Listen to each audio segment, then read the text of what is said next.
¿Qué tal, amigos de la Cera Su Podcast? Una vez más acá con una nueva entrevista. Como pueden ver nuevamente aquí en el local Cafecino, que es nuestro auspiciador desde el primer programa. Y lo pueden encontrar el mejor café de Iquitos en Fiscarral 191. Entonces estamos acá con un gran personaje de la cultura loretana y quiteña y que de cierta manera nos va a decir muchas cosas que yo estoy seguro que ustedes quieren saber. Vamos a hablar de cultura, de cine, de manga, de cómic, de películas y de todo lo que nos podemos imaginar. Es una conversación entre dos nerds, dos amantes de la cultura, entre tres amantes de la cultura que está detrás también de las cámaras, que también va a hacer algunas preguntas. Entonces, sin más preámbulo, estamos acá con nuestro amigo Paco Bardales. ¿Qué tal, Paco? ¿Cómo estás? Encantado de estar de la Cera Su Podcast, una suerte de programa. ¿Qué son ustedes? Son un grupo una federación de locos creyendo en que es posible cambiar el mundo desde las redes sociales. Yo creo que sí. De verdad les agradezco la sola idea de estar acá. Para mí es un gusto. Los he seguido, ¿no? con cierta frecuencia, y ahora estamos acá, así que empecemos. Excelente. Justo Paco está acá porque vino para, entre otros proyectos que tiene personales, también vino para la presentación de libros de Tierra Nueva, Editorial Tierra Nueva, que tiene una nueva serie que se llama Serie Marañón, que está sacando 10 libros y entre ellos uno de sus libros, que vamos a hablar también dentro de poco de eso. Pero nosotros solemos comenzar haciendo una pregunta de rigor acá en el podcast, y te hago la pregunta ahora. Claro. ¿Quién es Paco Bardales? Paco Bardales sigue siendo un nerd, sigue siendo un freak. Así me gusta la palabra freak, siempre me gustó. Siento que tiene que ver con alguien que no está encajado en un sistema, y siempre me he sentido cómodo no estando, cómodo. Y eso es algo que es interesante, que incluso en una ciudad como Iquitos, que es mi tierra natal, nunca me he sentido cómodo del todo, pero al mismo tiempo en esa incomodidad he encontrado mi propia comodidad. De hecho, estoy volviendo después de 2 años y medio, y creo que logro descubrir algunas cosas que siempre fueron parte de esta idea, ¿no? Y bueno, además yo siempre he creído, casi es como una suerte de estampita mental en la cabeza, que es una frase del poeta beatnik Jack Kerouac, ¿no? Prefiero ser flaco que famoso. A mis 44 años ya no soy tan flaco, pero felizmente a veces uno puede dejar de ser famoso. Ah, claro, eso me parece interesante, y lo que mencionas hace un momento también, y me hizo recordar una banda que se llama El Cómodo Silencio de los que Nunca Hablan. Efectivamente. Esa banda es alucinante, deberían escucharla. Bueno, Paco es escritor, director, guionista y productor de cine, cronista también, que desde muy pequeño pues comenzó con su carrera periodística, por así decirlo. Leí, haciendo mi chamba en internet, que a los 16 años fuiste redactor en una desaparecida revista o periódico de acá de la ciudad. Cuéntanos un poco sobre eso. En realidad fue a los 16, empecé en el diario El Matutino, que era el diario más conocido en esa época, principios de los años 90, cuando yo todavía estaba terminando el colegio, y que fueron los primeros que me dieron la oportunidad. Y luego, por esas cosas del destino, por esas cosas que tiene el centralismo, por esas cosas que tiene la vida, yo salí de Iquitos para empezar una carrera, un nuevo mundo fuera. Empecé estudiando Derecho, y con la distancia siento que no fue creo que fue la mejor opción estudiar Derecho, porque esto me dio la posibilidad que en algún momento anhelaba para hacer lo que quería hacer, ¿no? Yo empecé practicando en lugares como el también desaparecido semanario Canatari, ¿no? Del Z, dirigido por el recordado padre Joaquín García.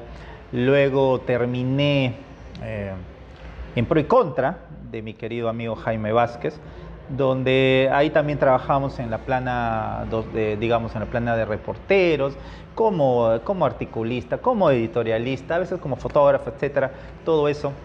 Lo cual me dio un bagaje muy interesante para lo que después fue mi chamba. Yo creo que siempre anhelé cosas que tenían que ver un poco con la creatividad, ¿no? Desde la gestión cultural, desde el arte, desde la organización de eventos culturales, desde el lado periodístico, desde el lado narrativo. Por ejemplo, la posibilidad de estar en medios de comunicación escrita, sobre todo prensa escrita, es lo que a mí siempre me ha interesado, era que yo podía escribir, que yo podía redactar, que yo siempre quería redactar, ¿no? Y que tiene que ver con esta frase del grafógrafo: escribo que escribo y mentalmente escribo que estoy escribiendo. Y yo era eso, era un escribidor, era alguien que le interesaba escribir. Nunca me he sentido un escritor, era más bien un oficiante, porque yo podía escribir, mañana te podía escribir una crónica sobre explosión o sobre la Adonis, y al día siguiente o ese mismo rato estaba escribiendo pues una nota sobre el corte de luz en Electro Oriente, ¿no? Y eso es algo interesante, porque creo por ejemplo, la prensa, el periodismo, sí te permite esta sensación de urgencia, de coyuntura que es necesaria. Necesitas tener la coyuntura, necesitas tener los pies sobre la tierra. Y creo que los grandes escritores que han pasado por el mundo siempre han estado interesados en estar bajo la tierra. Y yo creo que la mejor manera es, en este caso, el periodismo. El periodismo te nutre de una actualidad vital, fundamental, que en cierto modo hace que la realidad, por un lado, sea un oxígeno y al mismo tiempo sea una suerte de soplete, ¿no? Por un momento te calma, es que chévere esto, pero por momentos te incendia. Y eso es interesante. Al final, creo yo que eso me sirvió mucho, ese tránsito de lo real, de lo coyuntural a lo creativo, ¿no?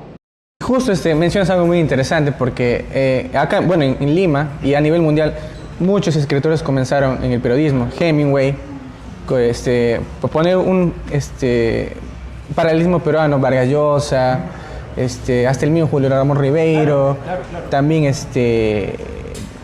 ahorita Raúl Tola, que ahora se dedica 100%, creo, a la literatura. Renato Cisneros, que también trabajó una época ¿cómo se llama? En RPP, y también trabajó en periódicos también, ¿no? Y ahora está totalmente dedicado a la literatura.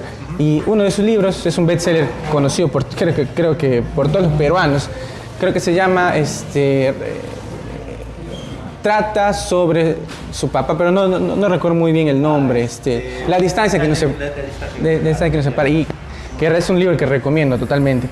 Entonces, para llegar a esa época de escritor, tú has publicado 3 libros, ¿no? El primero, que es Iquitos Remixes, Resplandor y Pop, en el 2014. Cuéntanos un poco sobre el proceso literario, o sea, el proceso de cuando te decidiste, ¿sabes qué? Quiero publicar un libro y quiero hacer algo por la literatura de acá, de nuestra ciudad.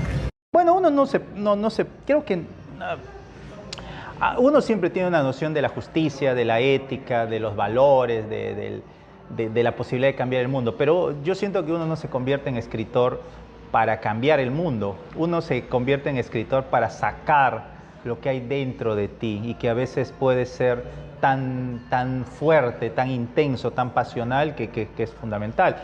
A veces, por ejemplo, en el proceso de creatividad, yo siempre le tuve mucho respeto, le tengo demasiado respeto a la idea de publicar.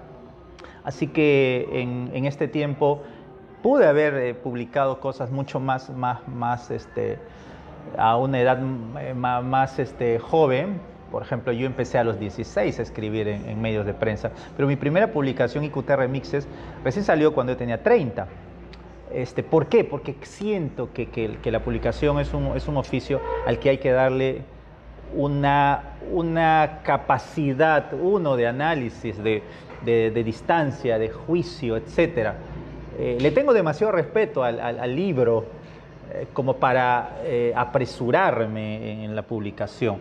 De hecho, que entre IQT Remixes del 2007 y la segunda etapa, que es Resplandor y Pop, Resplandor del 2012 y Pop del 2014, ha habido un periodo de tiempo, que es justamente el periodo que a veces uno tiene que darle a la chamba. No significa que no dejes de escribir o que no dejes de crear. El creador está creando toda la vida, todo el tiempo. Ahora, entre Pop, mi tercer libro, y este cuarto, Relatos de Caucho y Oscuridad, que es el próximo que va a salir en agosto, pasó 7 años. Y creo que esos 7 años han generado en mí muchas otras mayores certezas. Una de las certezas es que ya descubres por la repetición, por la habitualidad, por el desarrollo, por la metodología, un sistema narrativo, un sistema de creación, un sistema de trabajo, si se quiere. Y además empiezas a ponerte metas más ambiciosas, metas más complejas. Las estructuras empiezan a crecer en trama, en bagaje, en desarrollo, ¿no? Los personajes empiezan a agarrar muchas mayores aristas, o sea, tú empiezas hasta a crear y generar tics propios de tus personajes, etc. Llegas a darle una humanidad a los personajes del papel o de la ficción que a veces no lo tuviera ni siquiera un personaje de la vida real. Entonces, ese proceso creativo es un proceso que requiere pues un trabajo, una distancia, una soledad, un rigor, la posibilidad de estar constantemente leyendo, la posibilidad de estar constantemente corrigiendo, la posibilidad de estar constantemente alimentándote no solamente de inspiración que puedes encontrar en la vida diaria, sino sobre todo en los libros, ¿no? Un escritor que no lee, pucha, no sé qué podría ser. Me dicen, hay gente que se considera escritor y pucha, y no lee. O sea, chicos, o sea, por favor, no, o sea, hay que pensar que justamente este es un oficio como el de cualquier otro, pero además es un oficio que requiere una metodología de artesano además de filigrana, ¿no? Es minucioso, y al mismo tiempo una voluntad férrea, una voluntad a prueba de balas. Esto es, ya lo había dicho y lo reitero, escribir no es placentero, para mí al menos no es placentero. Escribir es doloroso por muchos momentos, por el nivel de ansiedad, de fuerza que le das al proceso, y creo que es necesario a veces, y siento que los escritores no es que estemos acá simplemente por una cuestión de vanidad, sino a veces es por un designio que no sabemos exactamente de dónde viene.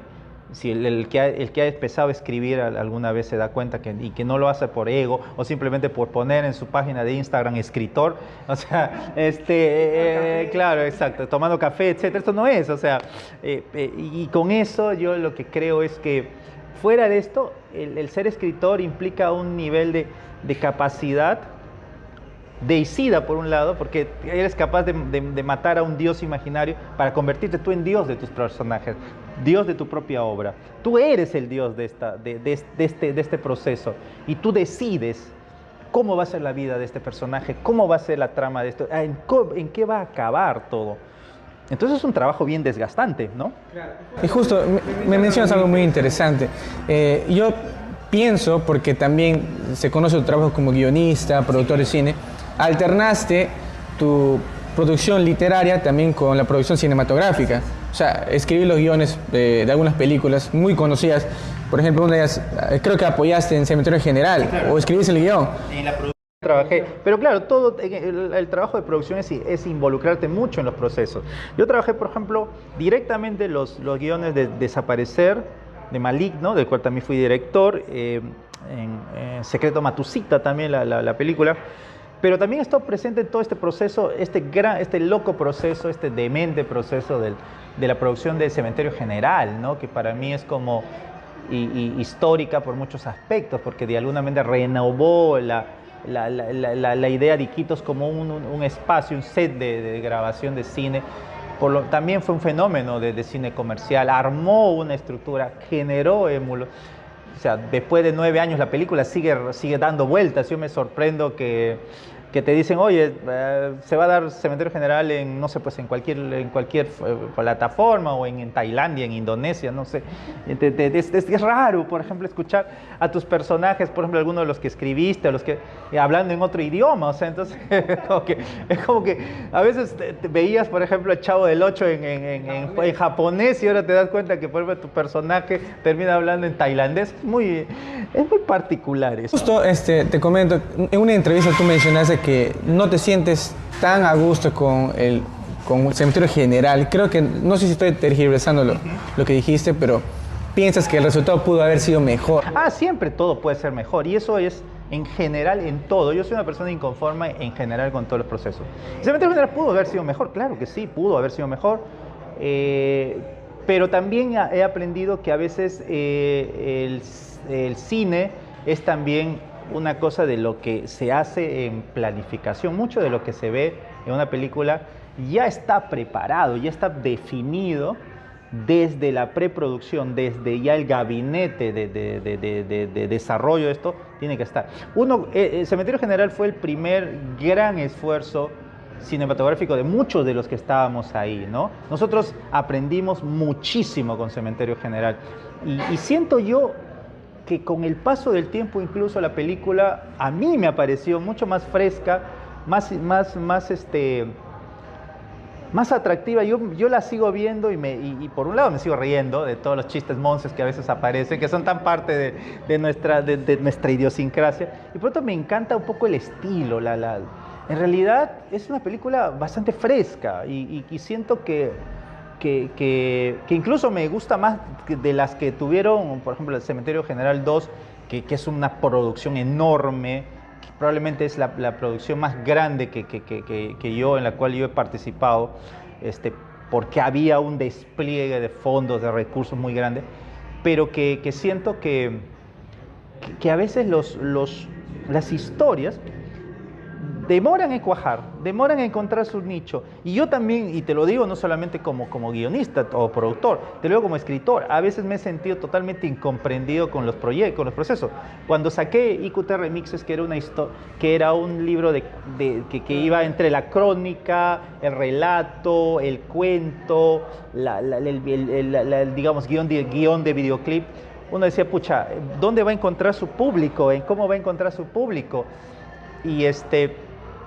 Y yo recién sentí que, por ejemplo, en otros lugares, en Lima, en el extranjero, valoraban más IQT Remixes que en mi propia ciudad, ¿no? Y suele pasar, pero te das cuenta que quizás 2 años, 3 años después, empieza a encontrar su público, empieza a encontrar su estilo, empieza a encontrar sus lectores naturales.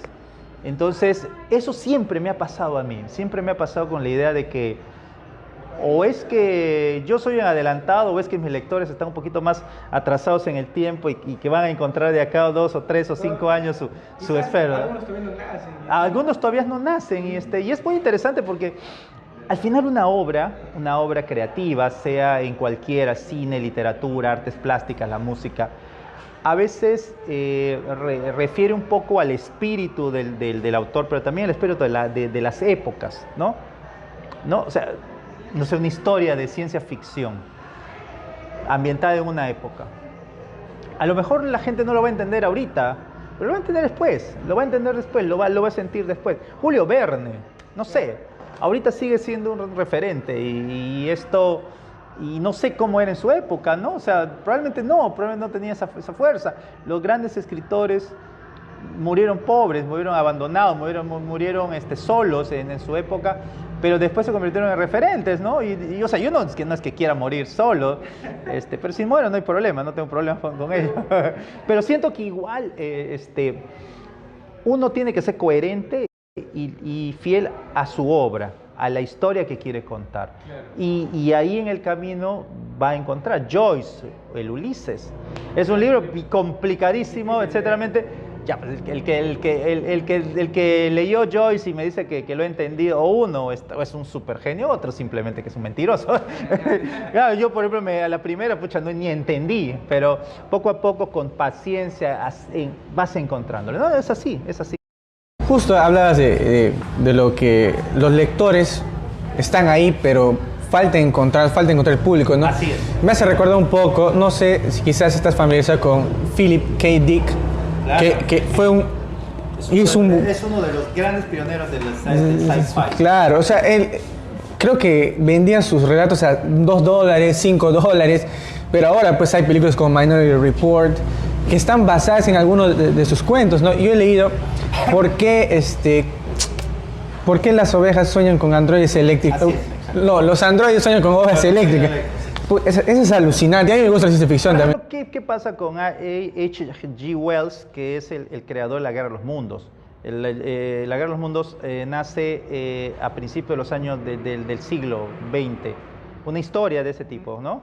Pero solamente recién se hace famosa con el relato de Orson Welles de La Guerra de los Mundos, de la famosa invasión de los ovnis que iba a pasar y no que generó toda una histeria colectiva en el año 1939 en los Estados Unidos. Fue una radionovela, la gente pensaba. Y claro, la gente pensaba que estaba sucediendo. Y esto, a veces los momentos que tienen las historias demoran pues en cuajar, pero cuando tienen esa fuerza, esa pasión, o sea, tú sientes además que algo que funciona. Otra cosa, también hay libros que son atemporales y que en cualquier momento van a seguir teniendo una fuerza, una narrativa brutal. O sea, a ver, no sé, he vuelto a leer País de Jauja, ¿no? De Edgardo Rivera Martínez, que es un librazo enorme. He vuelto a leer, o sea, nunca me canso de leer Conversación en la Catedral de Vargas Llosa. Nunca me canso, porque justamente es un libro tan atemporal, pero al mismo tiempo, o sea, tú lo puedes leer en cualquier momento. O La ciudad y los perros, o sea, la metáfora sobre el poder otra vez, la capacidad de encontrar en personajes, por ejemplo, la rebeldía, la sumisión, la forma de la supervivencia, esta cosa que es tan una radiografía social que tú dices, es increíble. O por ejemplo, las obras de Arguedas. Las obras de Arguedas siguen teniendo, y aún más ahora en este contexto social político, una vigencia o una actualidad que te dices, pucha madre, o sea, para eso sirve pues el arte, para eso sirve la literatura, para eso sirve la creación, para encontrar en esos pequeños momentos, en esas pequeñas obras, fragmentos que te permiten analizar, entender, descubrir las coyunturas o las sociedades, ¿no? Y eso pues, me parece maravilloso, ¿no? Claro, mire, justo estaba pensando en lo que me decías, y eso tiene que ver mucho con cómo percibimos nuestra realidad. Como detrás de cámara nos contabas que tú eres un amante empedernido de la ciudad. Sí, claro. Y tú crees que Iquitos es una ciudad que puede dar mucho, no solamente a la literatura, no solamente al cine, sino a cualquier medio masivo de comunicación, porque es una ciudad que por sí sola ya cuenta historias, pero plasmarlas es otro trabajo más. Cuéntanos un poco de por qué este amor, ¿es necedad este amor?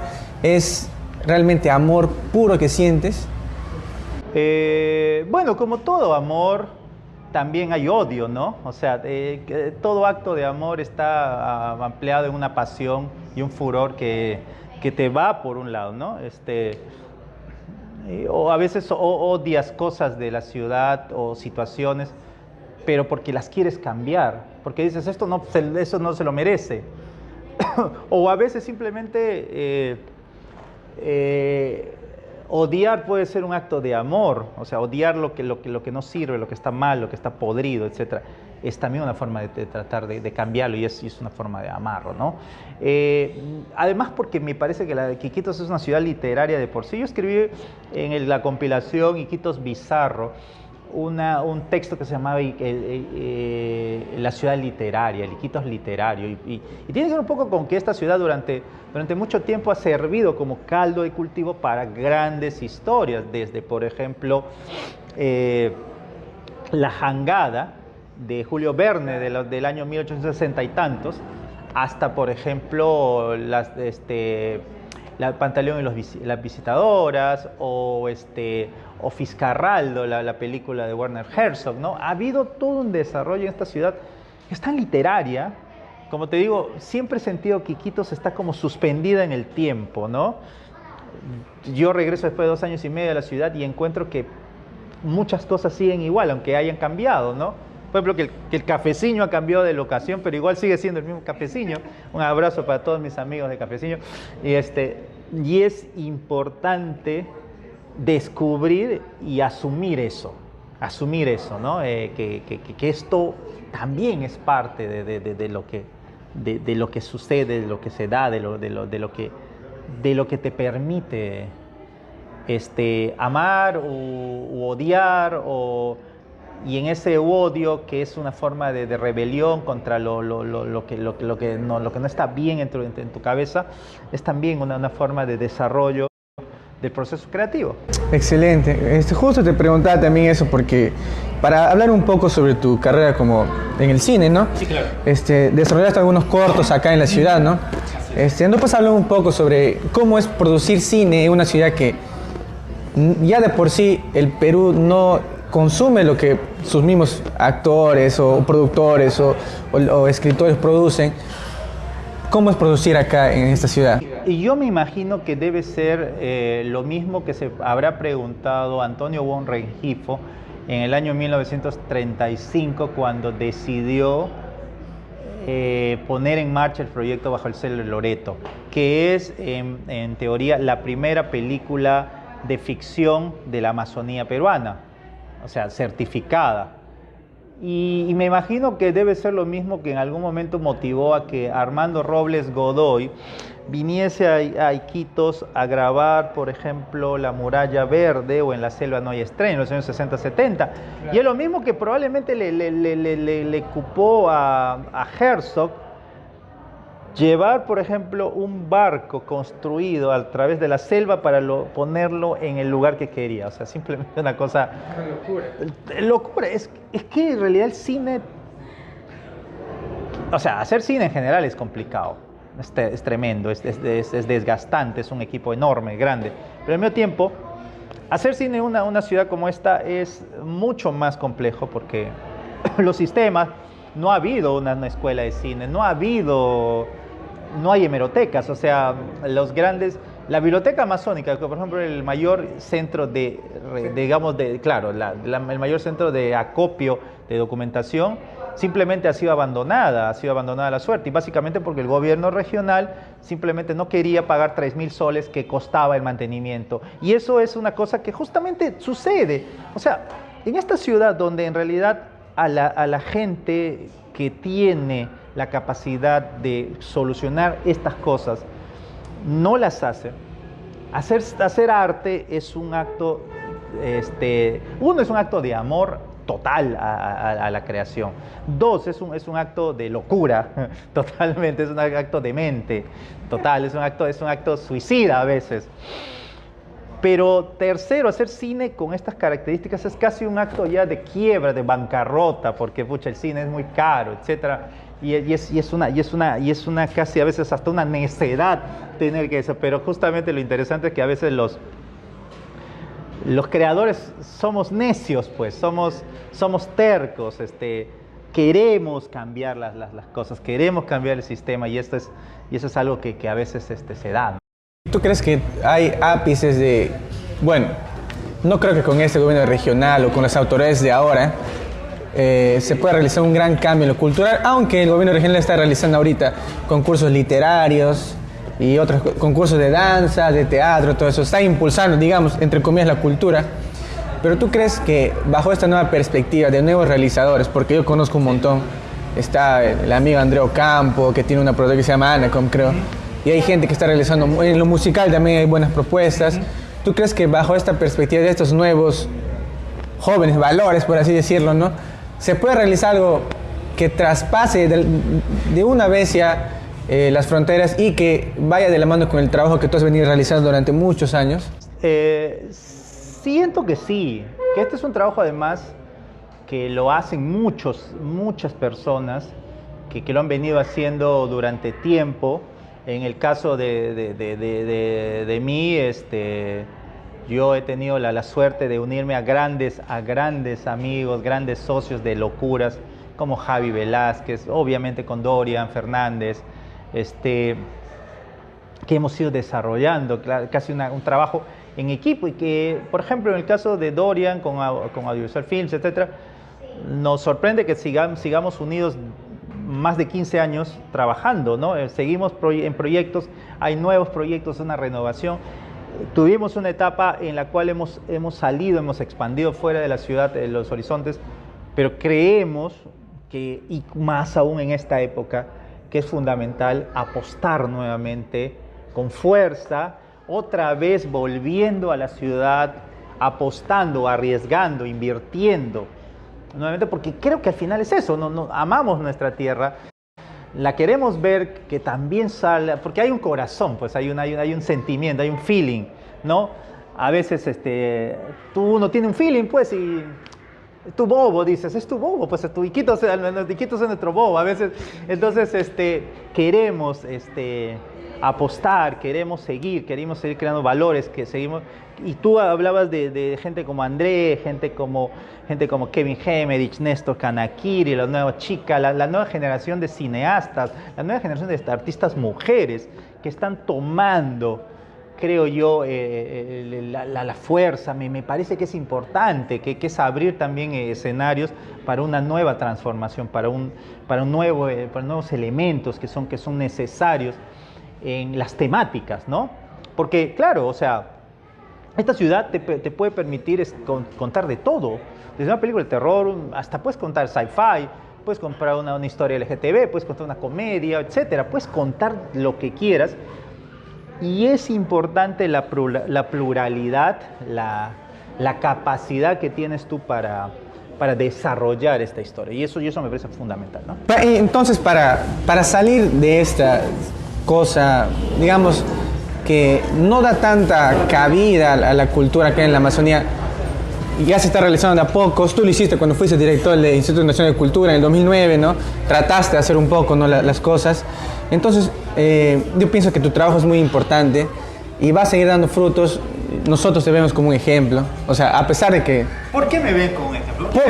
Porque definitivamente, como lo acabas de mencionar, tienes ese amor por la cultura, y eso también queremos hacerlo nosotros, ¿no?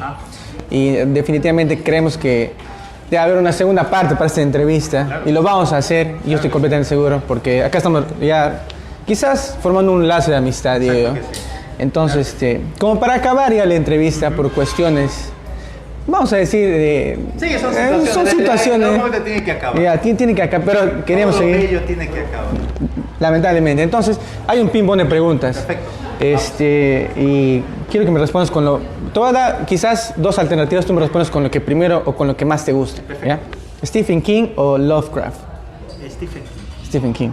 ¿Ciencia ficción en literatura o crónica? Sci-fi. Esta es una pregunta medio rara, pero yo voy a suponer que lo has visto. ¿Stranger Things o Dark? Stranger Things, por el feeling. ¿Producir o dirigir? Dirigir. ¿Thriller o terror en cine? Terror.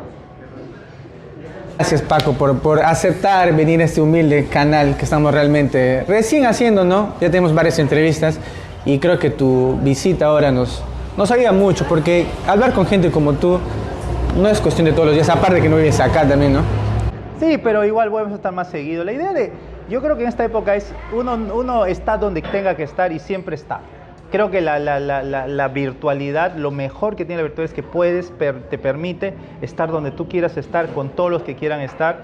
Y esta cosa física, ahorita se puede convertir en una cuestión virtual o no lo sé.